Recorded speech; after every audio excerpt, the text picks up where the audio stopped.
So Anthony, I would like to see you get a better squat grip here. You're just basically holding it back into your fingers, and you are kind of high barring it. If it's your shoulder mobility that's prohibiting you to get into a lower position, go a little bit wider, or if you can't, just try to keep kind of the heel of your hand on top of the bar. Actually, grip it with your thumb if you're in a high bar, instead of letting the wrist get pinned back into so Yeah. much extension.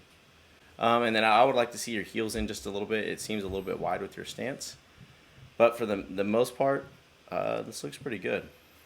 Do you think he's Yeah, got and shoulder mobility problems? Because I mean, that's a really narrow grip he's got there.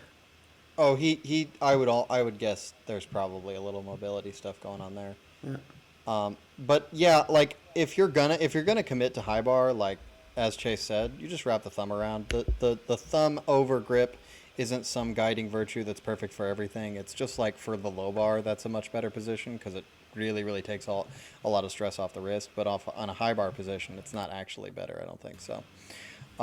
Wrap that thumb around, or even better, do some hangs. Get your shoulders mobile and try and maybe widen your grip a little bit, as Chase said, neutralize that wrist and see if you can't get it a little lower.